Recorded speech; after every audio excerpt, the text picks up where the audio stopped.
alors rubrique actualité Aliou dañ koy dooree ak Mimi la mal aimée Mimi ginnaaw bu ñu ko beddee foofu la ci APR jamono ji dafa mel ni coow lu bëri na lool ci doddal Mimi Touré. c'est en fait en réalité man bi ma kiiyee c'est Walf Quotidien qui m'a inspiré. ci kaw Mimi bi. dama bravo Thialis Senghor. Thialis. c'est un garçon qui est très bon. Dans ses écrits et très inspiré. bi ma ko gisee dama commencé woon di laajte lan mooy problème mu Mimi Touré. ak ses collègues politiciens.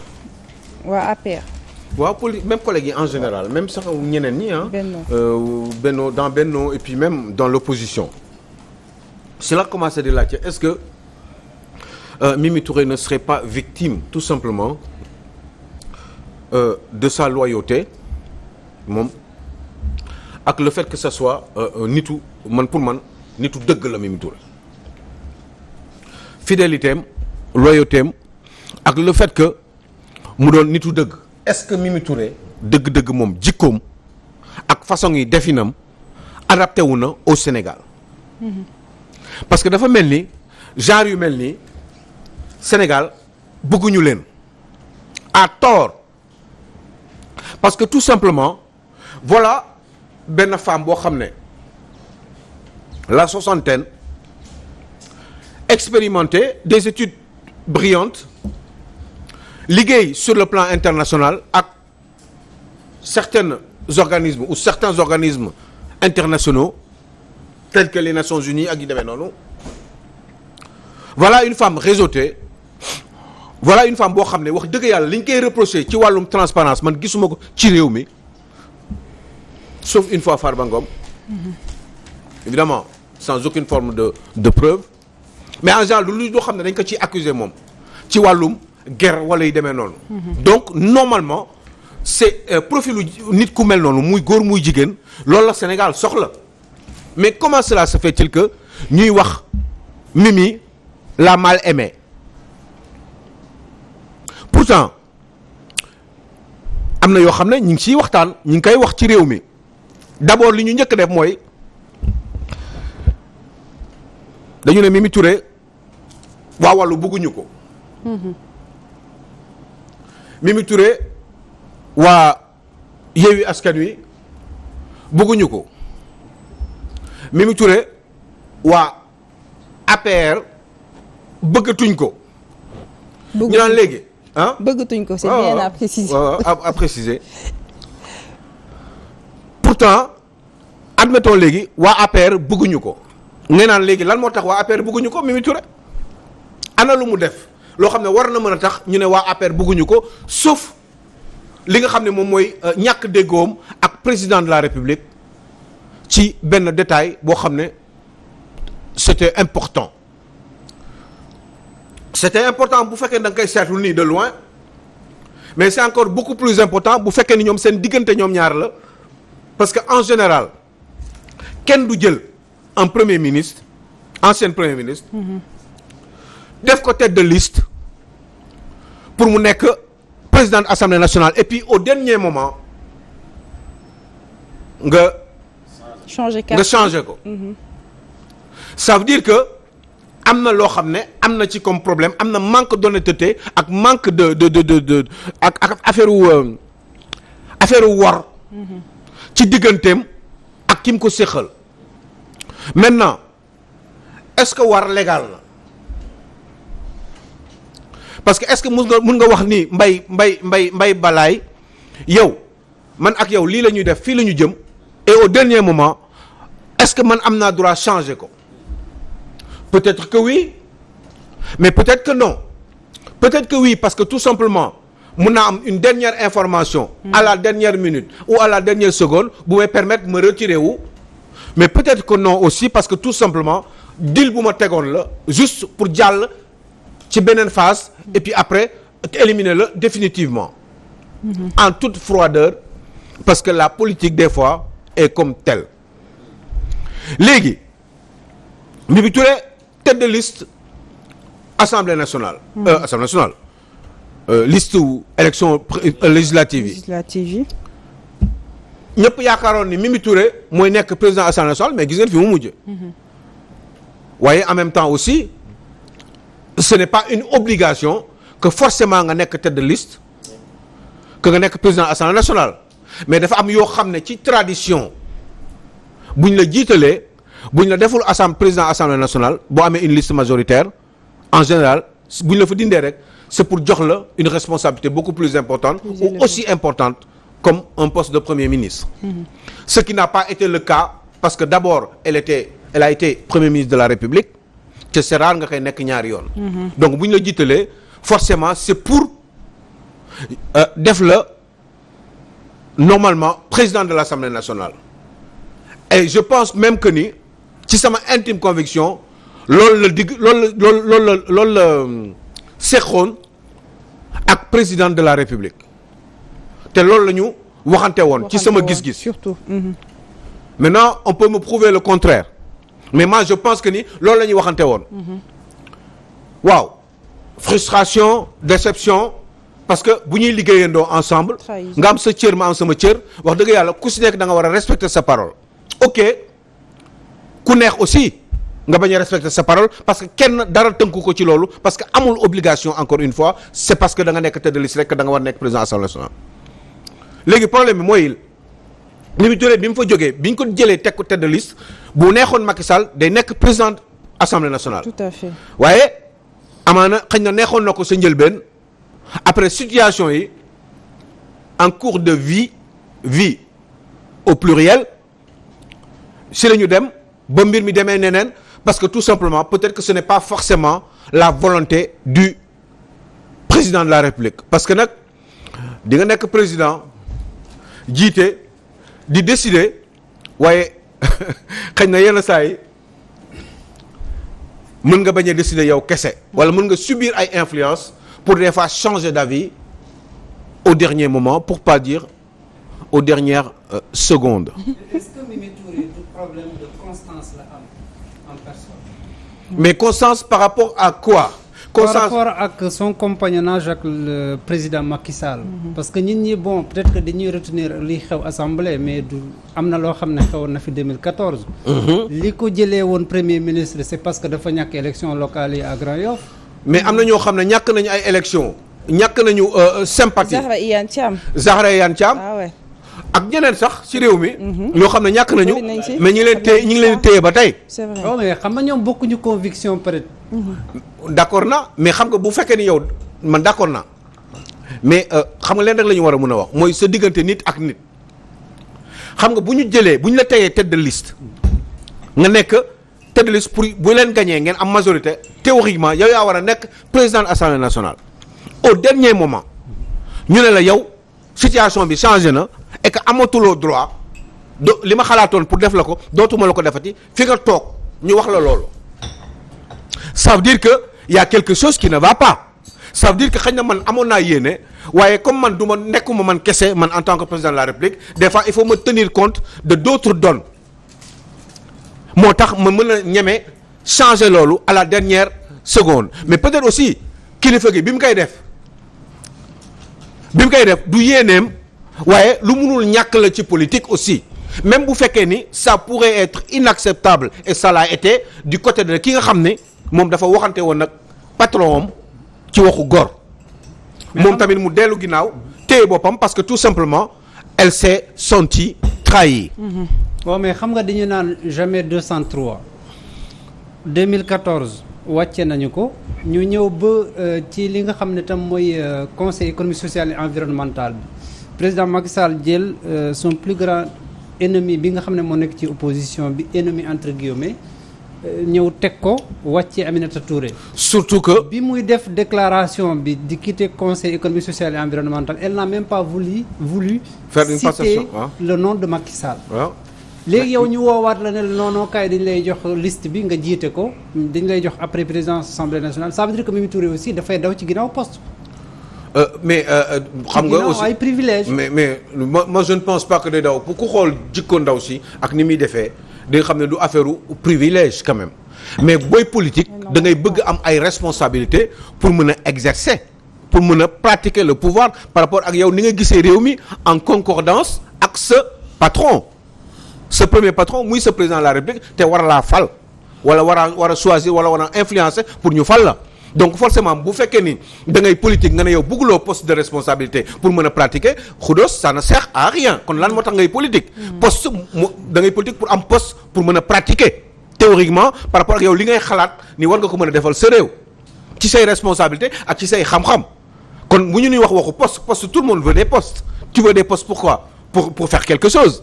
parce que mënoo bëgg a def dara te amuloo poste te maintenant ki nga ko seqal ngeen bokk yoon bokk gis-gis wala ngeen jege gis-gis kooku rek nga mën a liggéeyal loolu moo tax ngay nekk proche de diw ak proche de wala di liggéey ak nit ngeen bokk même yoon maintenant bu fekkee ne loolu am na ngeen nekk ci yoon boobu ba jusqu'à la dernière minute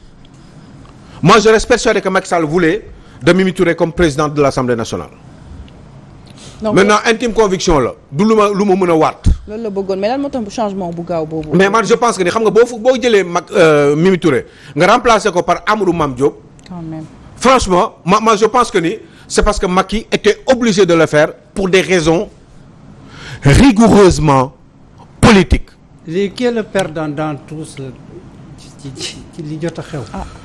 c'est l'un et l'autre ou l'une et l'autre. L'autre parce que tout simplement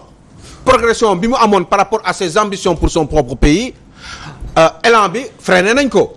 te ki ko freiné mooy son patron bi nga xam ne amoon nag moom ay péripéties précédentes et que finalement amaat na ko et que moo tax sax xëy na mu ne léegi terminé eh ben julli tubaab léegi keneen ki muy son patron l'avenir nous dira mais on aurait comme l'impression que ni mu amoon Mimi Touré ci wetam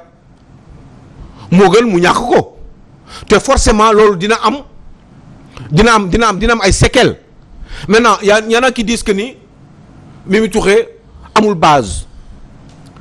mais loolu ça ne veut absolument rien dire en politique mun nga am benn espèce d'envergure nationale dans votre propre pays sans forcément avoir une base initiale ci politique loolu mën na nekk c'est pas parce que da nga am base rek que forcément vous êtes incontournable dans l'échiquier politique sénégalais ce n'est pas vrai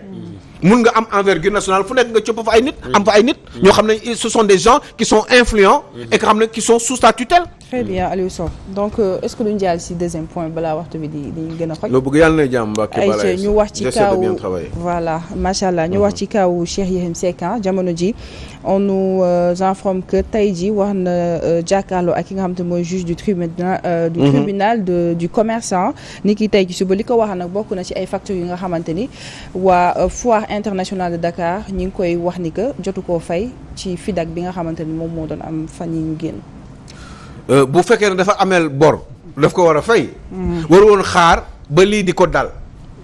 waaye li ma si jaaxal moom mooy bor bi dafa mel ni yàgg na est-ce que matul at wala ñaari at pourquoi c'est maintenant que lañ koy laaj bor bi. bor bi bu yàgg lañ ko waroon laaj te waruñu woon toog autant de temps sans yóbbu ko assigner ko en justice.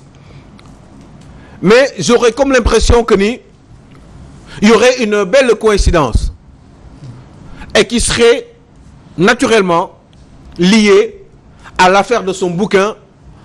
qui est sorti il y a très peu de temps. Macky Sall face à l'histoire. boo xam ne Macky Sall face à l'histoire dafa doon critiquer et l'opposition et aussi le pouvoir en place. Donc forcément Monsieur Keïta, le prénom je me rappelle plus, Saliou, patron du Centre international du commerce ou pour le commerce ou du commerce extérieur du Sénégal, CICES, eh ben dafay fayul son patron, peut-être pour avoir aussi ses largesses, pour ne ko ou pour lui faire plaisir à son prince, à lui. Donc Saliou Keïta xëy na dafay jàppale patron moo tax mu ne xaaral comme ñun lay critiquer xaaral ma nag ñëw ci moom déjà sax suñu bor bi nañu ko fay mais Saliou waruloo ne woon xaar ba léegi di ko laaj bor bi bu yàgg nga ne ko waroon a fay parce que état boo ko amelee xaalis te nga doon un entrepreneur da nga ko war a fay bor bi nga ko amel ndax xaalis yooyu lay dajale pour mën ko defaat ci réew mi si tant est que cette répartition soit équitable. Moi je dis juste une chose mooy coïncidence bi jaaxal na ma. pourquoi léegi ngeen di attaquer Cheikh Yérim Seck pour yóbbu ko tribunal pour laaj ko bor bi mu leen ameeloon par rapport à certains stands yi nga xam ne moom la amoon ou un stand j'en sais rien le nombre ci biir foire ba. pendant foire internationale xaw ma ban la woon daaw la xaw ma daawu jéeg la woon. est-ce que moom tam génnul bouquin bi pour parce que xam na ne la mu ameel état bi mënu ko fay. bu ko fa jaarale foofu victimise après parce que loolu aussi am na. mais du génnee bouquin bi loolu kese pour loolu kese quand même sorti juste un bouquin pour bañ a fay benn. non mais je ne pense pas que warul mën a bari. jusqu'à certain non bari na bariwul. bari na pour le petit marchand de thiaf. certainement mais pour le moment loolu kese moo fay. mooy même bu fekkoon tuuti la sax ak nu mu mënti demee daf ko war a fay. moom daf ko war a fay moom. Cheikh Yérim Seck moomu ko. waaye Saliou Keita aussi patron du CICES waru woon xaar ba léegi parce que sinon ça peut prêter à doute. koo mën a muñal depuis lors ba léegi war nga mën a continuer di ko muñal wala discrètement vous n'êtes pas obligé de le dire aux journaux. voilà à la presse pourquoi mu koy wax mun nañ ko laaj moom rek mun nañ ko defal un rappel laaj ko mais pourquoi mu jar ba ñu koy yóbbu tribunal ba ñu koy wax ci presse bi pour lan pour wane ni yow mi ñuy critiquer yow amee nga ñu bor. mais mun nga ko lijjanti pour mu fay la. est-ce que du dóor fayu tamit Aliou Sow. non c'est pour forcément faire moi je pense que Saliou Keita c'est pour faire plaisir aux princes waaw. grand xaaral rek. daf ñuy fontoo du moom yoo ñu critiquer léegi bor bi ñu amee sax nañu ko fay. mais bor boobu daf leen ko waroon fay balaa lii di xew. waru leen woon xaar ba léegi ngeen di ko laaj. waaye yow tamit Cheikh Yérim Seck bu fekkee da ngay bind def ay affaire di liggéeyal sa réew nga ne yow da ngay liggéeyal sa réew bëgg ay transparence na nga fayal. yow tamit da ngay fay say yëf tamit bul xaar ba ñuy ba toll ba fii ñu la yóbbu ba ci situation bi. donc en un mot ay tegante xel la ak ay tegante. dil ñun dañuy dil rek Alioune Sow. donc wasalaam. Sénégal dañuy ñu jàll ci dernier point bi mu ñeel archevêque bu Dakar wax na ci situation nationale bi muy message bu Monseigneur moom wax na ci taxawaay bi nga xamante ne xëy na député yi amoon nañ foofu la ci assemblée nationale mu koy ñaawlu bu baax a baax Aliou Sow. xam nga ñoom ay kilifa lañu te dañu am seeni temps pour wax. c'est vrai que nee na en même temps aussi invité na le pape François